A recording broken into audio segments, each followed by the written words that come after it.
इस देश में जाति के आधार पर मेहतर का बच्चा मेहतर, उसका बच्चा मेहतर, उसका बच्चा मेहतर। इस देश में जाति के आधार पर जूते सिलने वालों का बेटा जूता सिलता है, उसका बच्चा जूता सिलता है, उसका बच्चा जूता सिलता है।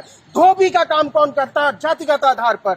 आपको दिक्कत होती है जब राजेश मिश्रा नाम का एक लंपट विधायक उसकी बेटी एक दलित लड़के से शादी करती है, तब आपको दिक्कत होती है, तब आपको पिता का दर्द समझ में आता है। मध्य प्रदेश में एक ट्राइबल यूनिवर्सिटी है, इंदिरा गांधी ट्राइबल यूनिवर्सिटी।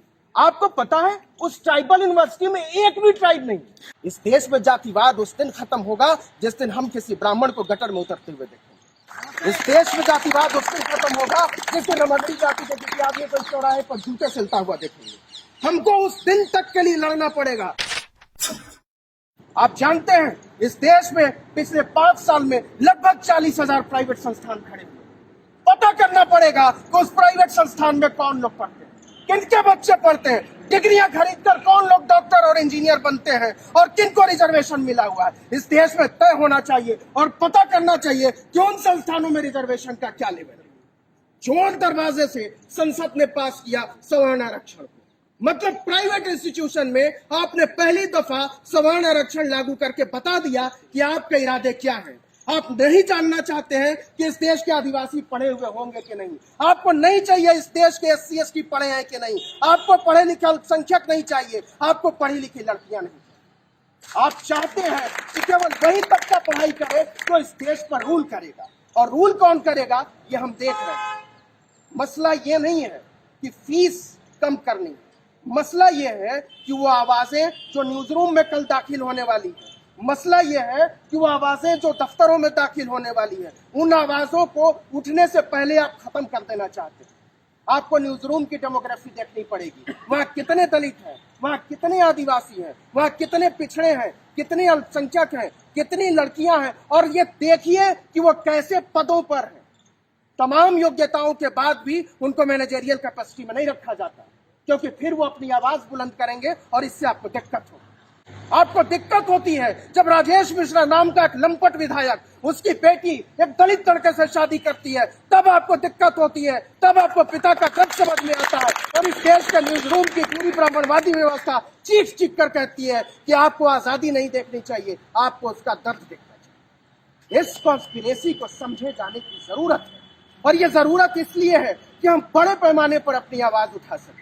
यह जरूरत इसलिए है कि हम सोच सके कि आने वाले दिनों में हमारी समझदारियों के कदरदान बचेंगे या नहीं। इस देश के 90% लोगों को खारिज करके कोई व्यवस्था बन सकती है और चलाई जा सकती है। लानत है जो लोग ये सोचते हैं, उनको खारिज करते हैं।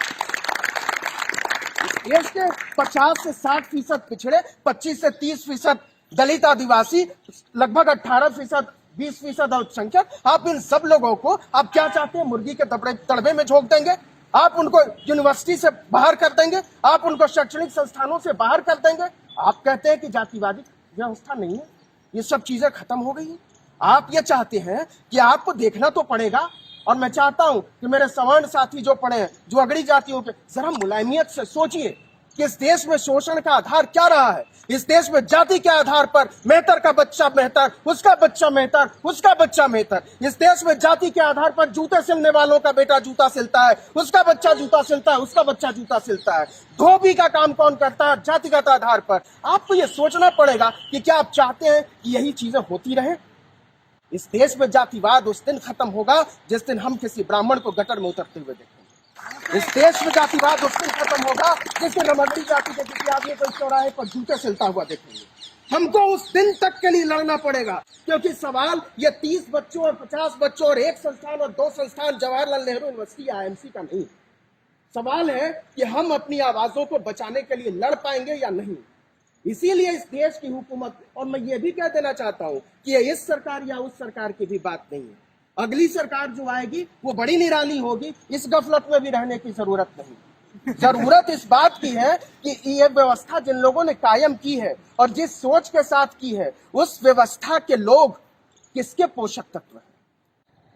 मध्य प्रदेश में एक ट्राइबल यूनिवर्सिटी है, इंदिरा गांधी ट्राइबल यूनिवर्सिटी। आपको पता है उस ट्राइबल यूनिवर्सिटी में एक भी ट्राइब नहीं। सच में वहां कोई आदिवासी नहीं पढ़ाता है। जो सिस्टम आप रोस्टर प्रणाली लागू करने जा रहे हैं यूनिवर्सिटी में, उसके बाद दलितों, पिछड़ों और अल्पसंख्यकों की हालत क्या हो जाएगी, यह किसी से छुपी हुई बात है। मैं तो कहता हूं कि जो इसमें पढ़ाने वाले हैं, और मैं कहता हूं कि इधर जो एडमिनिस्ट्रेशन के लोग बैठने वाले हैं, वो भी यहाँ आए, बैठे और बताएं सरकार को, संस्थान को, और इस आवाज के साथ अपनी आवाज मिलाएं। नहीं डर के आप इधर और उधर बैठे रहे तो कहीं आपको बाहर न बैठना पड़ जाए। तो ये समझते कि ये एक संस्थान का मामला है, या कुछ बच्चों का मसला है, या इधर या उधर का मसला है। 10-20 हजार रुपए कम करके, लॉलीपॉप थमाकर, हॉस्टल का गीजर ठीक करके आप समझते हैं कि एक मूवमेंट को खरीद लेंगे। ऐसा होता नहीं है। मेस बिल की बढ़ोतरी पर जेपी ने इस देश की हुकूमत को उखाड़ फेंका था, ये याद रखना पड़ेगा। आज हिम्मत क्यों नहीं है जब ट्विटर पर कैंपेन चलाया जाता है शट जेएनयू, तो सरकार की हिम्मत क्यों नहीं होती है कि जवाहरलाल नेहरू यूनिवर्सिटी को बंद कर दे?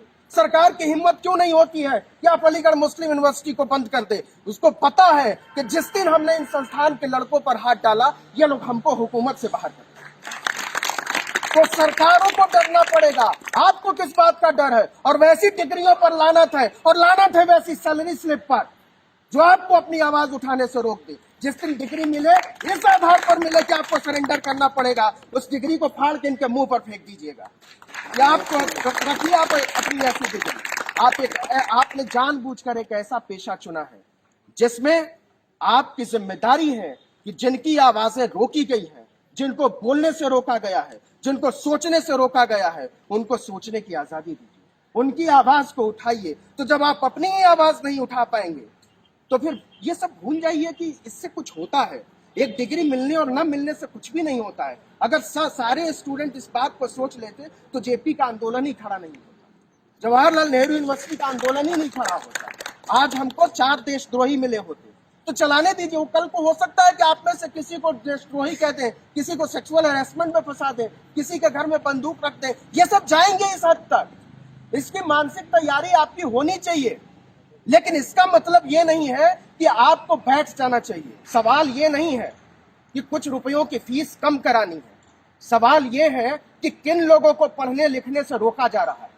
सवाल ये है कि वो किसान जो आत्महत्या करते हैं, उनके बच्चे पढ़ पाएंगे कि नहीं। सवाल ये है कि जो गटर में गिरकर मर जाते हैं, वो उनके बच्चे पढ़ पाएंगे कि नहीं। सवाल ये है कि वो लोग पढ़ पाएंगे कि नहीं जो मजदूर हैं। सिर्फ इस वजह से उस तबके को पढ़ाई लिखाई से महरूम किया जा रहा है जो पढ़ लिख कर आने वाले दिनों में इस देश की हुकूमत पर, इस देश के कॉरपोरेट पर सवाल उठाने वाले। इसलिए सवाल न उठे इस सिस्टम पर, इसलिए सवाल उठने वाली नस्लों को रोका जा रहा है। इसलिए दिक्कत है आपको जवाहरलाल नेहरू यूनिवर्सिटी से, इसलिए आपको दिक्कत है अलीगढ़ मुस्लिम यूनिवर्सिटी से, इसलिए आपको दिक्कत है बनारस हिंदू यूनिवर्सिटी से, क्योंकि आप पूरे देश को भीड़ और भेड़ में बदल देना चाहते हैं। ये देश भीड़ नहीं है। मेरी पूरी आस्था है इस देश के डेमोक्रेसी में, मेरी पूरी आस्था है इस देश की न्यायपालिका में, लेकिन उसी आस्था के तहत मैं ये कहना चाहता हूं कि इस देश को भीड़ और भेड़ में बदलने वाले एक दिन इस देश से खारिज कर दिए जाएंगे अगर हम लड़ बैठे तो। और मुझे हैरानी है कि संस्थान की फैकल्टी आपके साथ नहीं खड़ी है। उन्हें अपने आप को टीचर कहने से इनकार कर देना चाहिए। उनको इस आंदोलन में साथ आना चाहिए, क्योंकि आज नहीं तो कल ये संस्थान नीलाम होगा। और वो मानसिक तैयारी करें शारदा यूनिवर्सिटी में पढ़ाने के लिए, एमके यूनिवर्सिटी में पढ़ाने के लिए। वो मानसिक तैयारी करें जाकर इधर उधर के भेड़-चाल में शामिल होने के लिए। अपने आप को तमाशबीन बना देने से कोई शिक्षक नहीं हो जाता। अगर आप इस समाज के मार्गदर्शक नहीं है, अगर आप इस देश के मार्गदर्शक नहीं है, अगर आप इस दुनिया के मार्गदर्शक नहीं है, तो आपको अपने आप को शिक्षक कहने का कोई अधिकार नहीं है। ऐसे शिक्षकों को खारिज एक तमाशे की तरह पूरे नई पीढ़ी को, उन लोगों को, और मैं खास तौर पर लड़कियों की बात कर रहा हूं, मैं पूरे तरीके से, मेरी जितनी शक्ति है, मेरी जितनी क्षमता है, मैं अपने पूरे नैतिक बल के साथ आपके आंदोलन में खड़ा हूं। मेरी जितनी हैसियत है उसके हिसाब से आपको मदद करूंगा। आप जहां कहेंगे वहां मैं चलूंगा, आप जो कहेंगे वो मैं बोलूंगा, क्योंकि ये मेरी आवाज का मतलब मसला ही नहीं। ये मेरी आवाज या आपकी आवाज या इसकी आवाज या उनकी आवाज का मसला नहीं है। सवाल है कि जिनकी आवाजें न कोई बोल रहा है और न कोई सुन रहा है, उन आवाजों को कोई सुनेगा कि नहीं, उनकी जुबानों को कोई बोलेगा कि नहीं।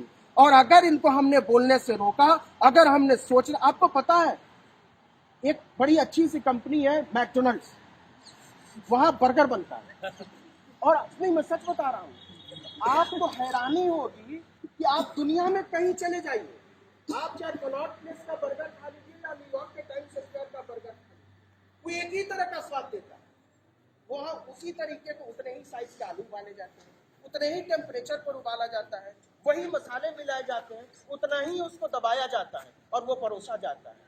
इस देश के माइंडसेट को बर्गर बना देने की साजिश हो रही है। इस देश का दिमाग वो एक तरह से सोचेगा, वो एक तरह की जुबान बोलेगा, वो एक तरह के कपड़े पहनेगा, वो एक तरह के नारे लगाएगा। ये देश विविधताओं का देश है, सारी आवाजों का सम्मान करना पड़ेगा। ये देश अलग अलग दिमागों का देश है, उसको सोचने देना पड़ेगा। और अगर आपने सोचने देने से इनकार किया तो इस देश की हुकूमत को, इस देश के कॉर्पोरेट को, इस देश की नई पीढ़ी की बगावत का इंतजार करें।